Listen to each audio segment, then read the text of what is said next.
Assalamualaikum warahmatullahi wabarakatuh.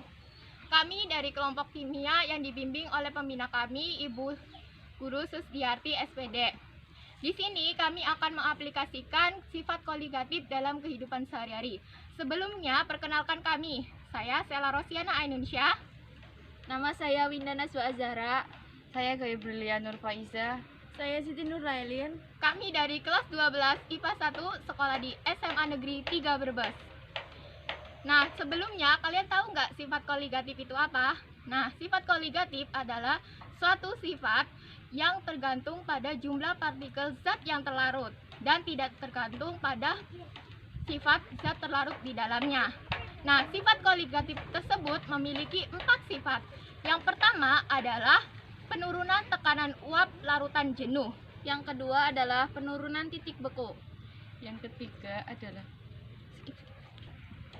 ketiga kenaikan titik didih. Yang keempat tekanan osmotik. Nah, dari keempat sifat tersebut, di sini kami akan mengaplikasikan tentang penurunan titik beku. Nah, untuk menyimak videonya dan penjelasannya, tonton terus ya. Sebelumnya, saya akan menjelaskan tentang penurunan titik beku.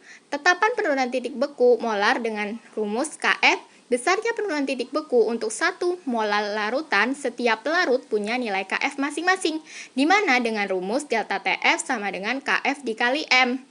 F itu berasal dari kata freeze, dingin. Pertama-tama, kita masukin es batu ke dalam baskom yang sudah ditaruh kaleng. Nih, Elin sedang masukin batu esnya. Semuanya ya, Lin. Yang banyak batu esnya.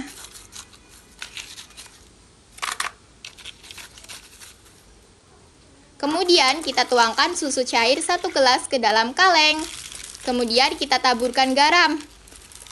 Nah, fungsi garam di sini adalah tujuannya adalah untuk menurunkan titik lebur es. Alhasil suhu es menjadi sangat rendah dan keadaan ini akan menyerap banyak kalor dari adonan es krim. Jadi dengan begitu adonan es krim dapat membeku.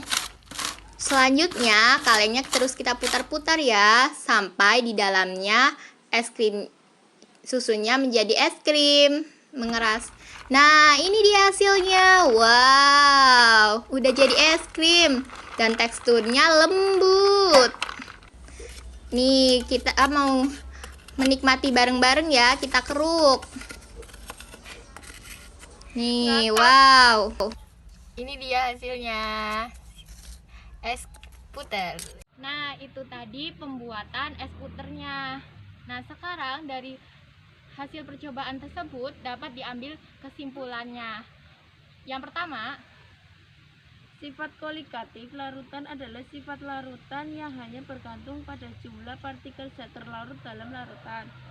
Yang kedua, sifat koligatif larutan meliputi penurunan tekanan uap jenuh, kenaikan titik didih, penurunan titik beku, dan tekanan osmosis.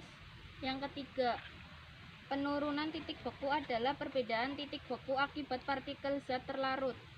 Yang keempat, di mana pencampuran es dengan garam dengan es merupakan perpindahan kalor, sehingga kalor yang ada di dalam es susu tersebut dia akan berpindah ke es batunya, dan penggunaan garamnya itu sebagai perpindahan kalor. Nah, itu dia kesimpulannya.